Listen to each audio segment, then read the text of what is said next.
ಪಾಪುಗೆ ಆಧಾರ್ ಕಾರ್ಡ್ ಮತ್ತು ಭಾಗ್ಯಲಕ್ಷ್ಮಿ ಯೋಜನೆಗೆ ಏನೇನು ಡಾಕ್ಯುಮೆಂಟ್ಸ್ ಬೇಕು ಅಂತ ವಿಡಿಯೋದಲ್ಲಿ ತಿಳಿಸಿದ್ದೀನಿ, ಎಂಡ್ವರೆಗೂ ನೋಡಿ.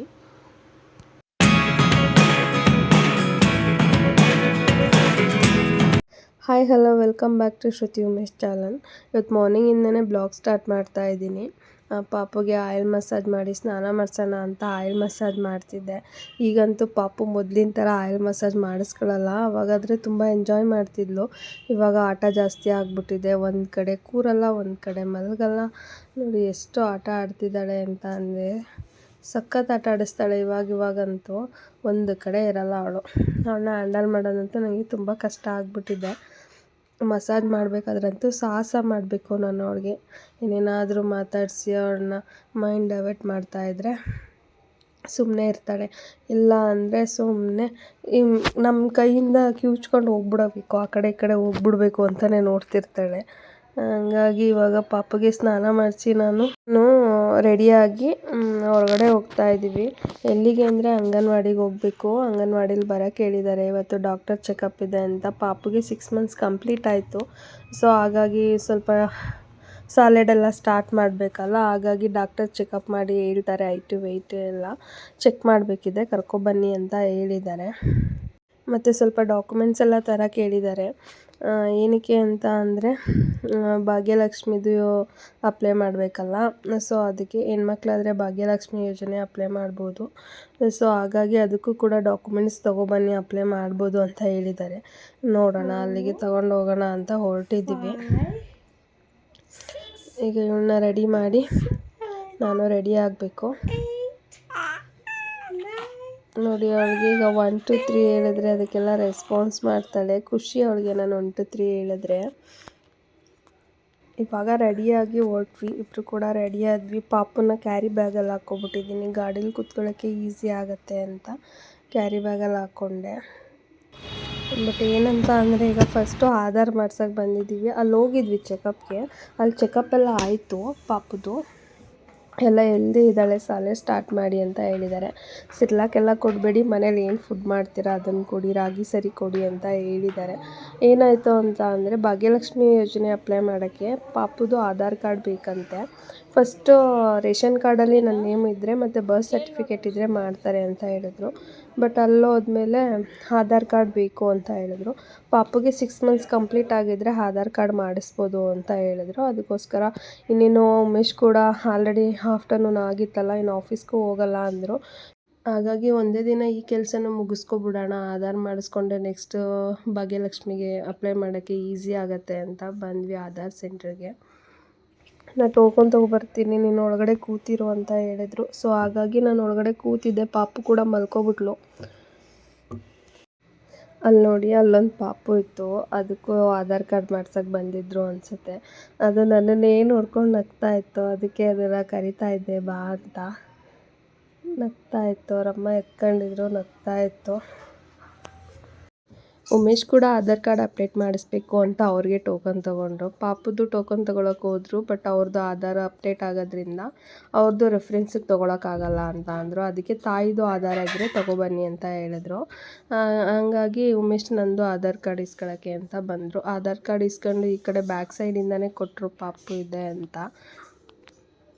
ಅವ್ರು ನನಗೆ ಕೊಡು ಅಂತ ಹೇಳ್ಬಿಟ್ಟು ಅವ್ರು ಹೋದರು.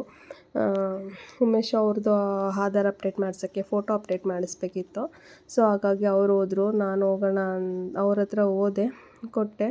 ಬಟ್ ಆ ಕಡೆ ತುಂಬ ಜನ ಇದ್ದರು ಅಂತ ಸ್ವಲ್ಪ ವೆಯ್ಟ್ ಮಾಡಿದೆ. ಅವ್ರು ನೋಡಿರಲಿಲ್ಲ ಪಾಪು ಇದೆ ಅಂತ. ಆಮೇಲೆ ಪಾಪು ಇದೆ ಅಂತ ಹೇಳಿದ್ಮೇಲೆ ಈಸ್ಕೊಂಡು ಟೋಕನ್ ಕೊಟ್ಟರು. ಪಾಪ ಅವರೆಲ್ಲ ಫಿಲ್ ಮಾಡು ಕೂಡ ಕೊಟ್ಟರು. ಇಲ್ಲಾಂದರೆ ನಾವು ಅದನ್ನು ಫಿಲ್ ಮಾಡ್ಕೋಬೇಕಿತ್ತು. ಮತ್ತು ಲೇಟ್ ಕೂಡ ಆಗ್ತಾಯಿತ್ತು. ಪಾಪು ಇರೋದು ನೋಡಿಬಿಟ್ಟು ಅವರೇನೆ ಎಲ್ಲ ಫಿಲ್ಲೆಲ್ಲ ಮಾಡಿ ಬೇಗನೆ ಮಾಡಿದ್ರು. ಬಟ್ ಅಲ್ಲೇನಾಯಿತು ಅಂತ ಅಂದರೆ ಹೋಗಿ ಫಸ್ಟು ಫೋಟೋ ತೆಗ್ಸಿದ್ವಿ ಪಾಪುದು.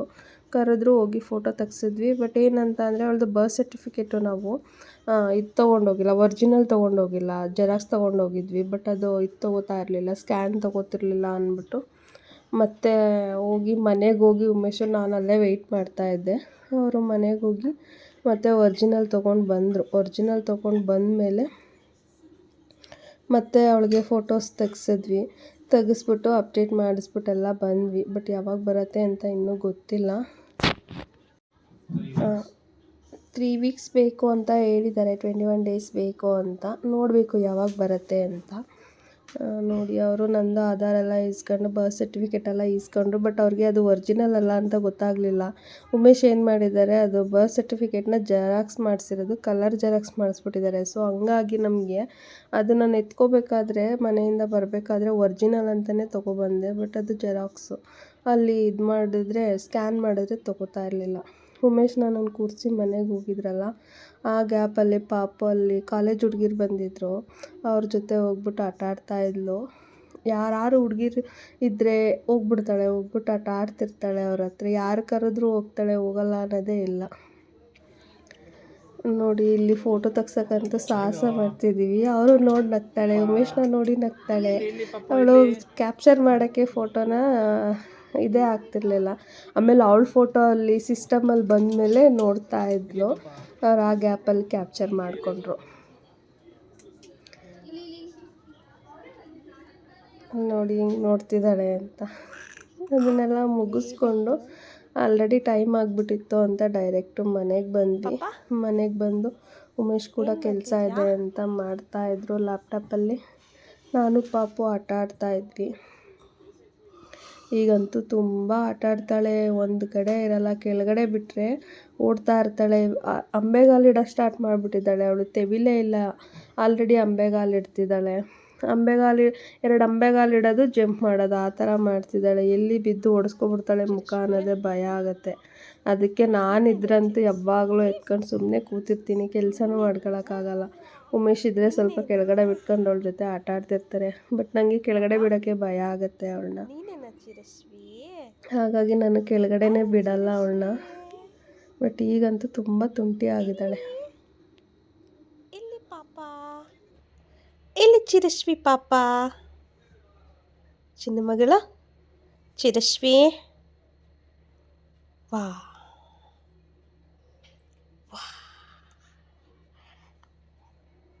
ಪಾಪ 1 2 3 ಹೇಳೋಣ. 1 2 3 4 5 6 7 8 9 10. ಪಾಪ ಇಲ್ಲಿ ನೋಡಿಲ್ಲಿ ಮಗ್ಲೋ. 1 2 3 ಹೇಳೋಣ. 1 2. ವಾ ತಲೆಗೆ ಹಾಕತ್ತಿಲ್ವಲ್ಲ ಇವಳು ಮಗ್ಲೋ, ನಿಂಗೆ ಹೇಳ್ತಿರೋದು ನಾನು. ನೀವ್ಯಾರಾದರೂ ಮಕ್ಕಳಿಗೆ ಆಧಾರ್ ಕಾರ್ಡ್ ಮಾಡಿಸ್ಬೇಕು ಅಂತ ಅಂದರೆ 6 ಮಂತ್ಸ್ ಆದಮೇಲೆ ಪಾಪುಗಳಿಗೆ ಆಧಾರ್ ಕಾರ್ಡ್ ಮಾಡಿಸೋದು. ಡಾಕ್ಯುಮೆಂಟ್ಸ್ ಏನೇನು ಬೇಕು ಅಂತ ಅಂದರೆ ಫಾದರ್ದು ಇಲ್ಲ ಮದರ್ದು ಆಧಾರ್ ಕಾರ್ಡ್ ರೆಫರೆನ್ಸಿಗೆ ತೊಗೋತಾರೆ. ಮತ್ತು ಪಾಪುದು ಬರ್ತ್ ಸರ್ಟಿಫಿಕೇಟ್ ತೊಗೋತಾರೆ. ಆಧಾರ್ ಕಾರ್ಡ್ ಮಾಡಿಸ್ಬೇಕು ಅಂದರೆ ಪಾಪನ್ನ ನೀವು ಕರ್ಕೊಂಡು ಹೋಗಲೇಬೇಕು. ಕರ್ಕೊಂಡು ಹೋದರೆ ನೀವು ಯಾರು ಆಧಾರ್ ಕೊಟ್ಟಿರ್ತೀರ ಅವ್ರದ್ದೇ ತಮ್ಮದು ಇಂಪ್ರೆಷನ್ ತೊಗೋತಾರೆ. ಹಂಗಾಗಿ ಅದೇನೋ ಒಂದು 21 ಡೇಸಲ್ಲೆಲ್ಲ ಆಧಾರ್ ಬಂದ್ಬಿಡತ್ತೆ. ನಾವು ಕೊಟ್ಟು ಬಂದಿದ್ದೀವಿ, ನೋಡಬೇಕು ಯಾವಾಗ ಬರುತ್ತೆ ಅಂತ. ನಮ್ಮದು ಆಧಾರ್ ಅಪ್ಲೈ ಮಾಡಿರೋದೇನೋ ಮುಗೀತು. ಇನ್ನು ಭಾಗ್ಯಲಕ್ಷ್ಮಿ ಯೋಜನೆದೊಂದು ಪೆಂಡಿಂಗ್ ಇದೆ.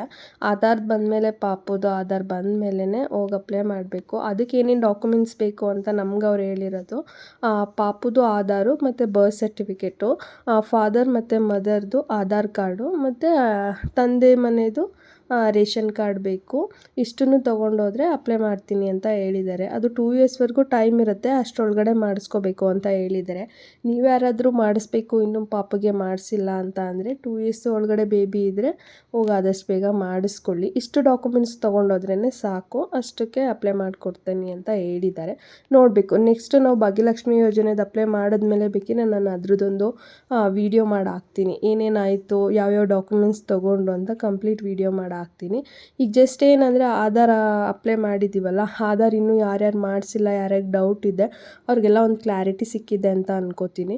ನಿಮ್ಮ ಮಕ್ಳಿಗೆ ಯಾರಾದರೂ ಇನ್ನೂ ಆಧಾರ್ ಕಾರ್ಡ್ ಮಾಡಿಸಿಲ್ಲ ಅಂತಾರೆ, ಪ್ಲೀಸ್ ಹೋಗಿ ಈಗಲೇ ಅಪ್ಲೈ ಮಾಡಿ. ಏನು ಈಸಿನೇ, ಅದು ತುಂಬ ಏನು ಕಷ್ಟ ಇಲ್ಲ. ಬಟ್ ಸ್ವಲ್ಪ ಜನ ಜಾಸ್ತಿ ಇದ್ದಾಗ ಹೋಗಬೇಡಿ, ಲೇಟ್ ಆಗುತ್ತೆ ಪಾಪು ಕರ್ಕೊಂಡು ಹೋದರೆ. ಸಂಡೇ ಕೂಡ ವರ್ಕಿಂಗ್ ಇರುತ್ತೆ ಆಧಾರ್ ಸೆಂಟರು.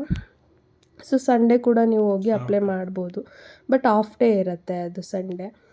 ಸೊ ಕರ್ಕೊಂಡೋಗಿ ನೀವು ಅಪ್ಲೈ ಮಾಡ್ಬೋದು. ನಾರ್ಮಲ್ ಡೇಸಲ್ಲೆಲ್ಲ ಸ್ವಲ್ಪ ರಶ್ ಇರುತ್ತೆ. ಸಂಡೇ ಆಲ್ಮೋಸ್ಟ್ ರಶ್ ಇರುತ್ತೆ ಅನ್ಕೋತೀನಿ. ಈಗ ರಜಾ ಇರೋರೆಲ್ಲ ಅವತ್ತೇ ಬಂದು ಅಪ್ಲೈ ಮಾಡ್ಬೋದು. ನಿಮ್ಗೆ ಯಾವತ್ತು ರಜಾ ಇರುತ್ತೆ ನಿಮ್ಗೆ ಯಾವಾಗ ಟೈಮ್ ಆಗುತ್ತೆ ಅವಾಗ ಹೋಗಿ ನೀವು ಅಪ್ಲೈ ಮಾಡ್ಬೋದು. ನಮ್ಮದು ಅಪ್ಲೈ ಆಯಿತು. ನೋಡಿ ಪಾಪು ಕೆಳಗಡೆ ಬಿಟ್ಟರೆ ಈ ಥರ ಬಂದ್ಬಿಡ್ತಾಳೆ. ಕೆಳಗಡೆ ಬಂದ್ಬಿಟ್ಟು ಆ ಮ್ಯಾಟ್ ಇದೆಯಲ್ಲ ಮ್ಯಾಟ್ದು ಎಡ್ಜಿಟ್ಕೊಂಡು ಅದನ್ನ ಎತ್ತೋದು ಬಾಯಿಗೆ ಹಾಕೊಳ್ಳೋದು ಆ ಥರ ಮಾಡ್ತಾಳೆ. ಅದೇನಾರ ಬರಲಿಲ್ಲ ನಾವೇನಾರ ಇಟ್ಕೊಬಿಟ್ರೆ ಹಠ ಮಾಡ್ತಾಳೆ, ಕಿರ್ಚ್ತಾಳೆ. ಅಷ್ಟು ಹಠ ಮಾಡೋದು ಅವಳು. ಇವಾಗಂತೂ ಒಂದು ಕಡೆ ಇರಲ್ಲ. ಹಿಂಗೆ ಬಿಟ್ಬಿಟ್ಟು ನಾವು ಹಿಂಗೆ ತಿರ್ಗೋಷ್ಟರಲ್ಲಿ ಆಲ್ರೆಡಿ ಅಲ್ಲೋಗ್ಬಿಟ್ಟಿರ್ತಾಳೆ. ಅವಳನ್ನ ಹಿಡಿಯೋದೇ ನಮಗೆ ಕೆಲಸ ಆಗ್ಬಿಟ್ಟಿದೆ. ನನಗಂತೂ ಮಾರ್ನಿಂಗಿಂದ ಏನೂ ಕೆಲಸ ಇಲ್ಲ. ಉಮೇಶ್ ಇರೋವ್ರಿಗಷ್ಟೇ ನಾನು ಮನೆ ಕೆಲಸ ಮಾಡ್ಕೊಳಕ್ಕಾಗೋದು. ಇಲ್ಲಾಂದರೆ ಇವಳು ಮಲಗಿದ್ದಾಗ ನಾನು ಮಾಡ್ಕೋಬೇಕಷ್ಟೇ. ಇವಳು ಎದ್ದಿದ್ದಾಗಂತೂ ನಂಗೆ ಏನೂ ಕೆಲಸ ಮಾಡೋಕ್ಕಾಗ್ತಿಲ್ಲ. ಅಷ್ಟು ಟಾರ್ಚರ್ ಕೊಡ್ತಿದ್ದಾಳೆ ನನಗೆ. ಎಷ್ಟೇ ಟಾರ್ಚರ್ ಕೊಟ್ಟರು ಅವಳನ್ನ ನೋಡ್ತಿದ್ರೆ ಅದೆಲ್ಲ ಮರ್ತೋಗುತ್ತೆ ನನಗೆ. ಒಂದೊಂದು ಸತಿ ಅವಳು ಮಲಗಿದ್ದಾಗ ಬೇಜಾರಾಗತ್ತೆ. ಎದ್ದೇಳಿಸ್ಬೇಕಲ್ಲ ಇವಳು ಮಲ್ಕೊಬಿಟ್ಟಿದ್ದಾಳಲ್ಲ ಅನಿಸುತ್ತೆ. ಅವಳು ಮಲಗಿಲ್ಲ ಅಂತ ಅಂದಾಗ ನನಗೆ ಅಯ್ಯೋ ಇವಳು ಎಷ್ಟೊತ್ತಿಗೆ ಮಲ್ಕೊಂಡ್ರೆ ಸಾಕಪ್ಪ ಅನ್ನಿಸ್ತಾ ಇರುತ್ತೆ. ಬಟ್ ಏನೇ ಆದರೂ ನಮ್ಮ ಮಕ್ಕಳು ಏನು ಮಾಡಿದ್ರು ಚೆಂದನೇ, ಖುಷಿ ಆಗುತ್ತೆ. ಈ ವಿಡಿಯೋಯಿಂದ ನಿಮಗೇನಾದರೂ ಯೂಸ್ಫುಲ್ ಆಗಿದರೆ ವಿಡಿಯೋಗೊಂದು ಲೈಕ್ ಮಾಡಿ, ನಿಮ್ಮ ಫ್ರೆಂಡ್ಸು ಫ್ಯಾಮಿಲಿಯಲ್ಲಿ ಶೇರ್ ಮಾಡಿ. ಇನ್ನೂ ನನ್ನ ಚಾನಲ್ನ ಸಬ್ಸ್ಕ್ರೈಬ್ ಆಗದೆ ನೋಡ್ತಾ ಇದ್ದೀರಾ ಪ್ಲೀಸ್ ಬೀಳ್ತೀಯ ಮಗಳು. ಆಲ್ರೆಡಿ ಪಾಪುಗೆ ಫುಡ್ ಕೂಡ ಸ್ಟಾರ್ಟ್ ಮಾಡಿದ್ದೀನಿ. ಏನೇನು ತಿನ್ನಿಸ್ತಿದ್ದೀನಿ ಈಗ ಆಲ್ರೆಡಿ ಪಾಪುಗೆ ಅಂತ ನಿಮಗೆ ನೆಕ್ಸ್ಟ್ ವೀಡಿಯೋದಲ್ಲಿ ನಾನು ಶೇರ್ ಮಾಡ್ತೀನಿ. ಇವತ್ತಿನ ಬ್ಲಾಗ್ನ ಇಲ್ಲಿಗೆ ಏನು ಮಾಡ್ತಾಯಿದ್ದೀನಿ. ಮುಂದಿನ ಬ್ಲಾಗಲ್ಲಿ ಸಿಗೋಣ. ಎಲ್ಲರಿಗೂ ಬಾಯ್.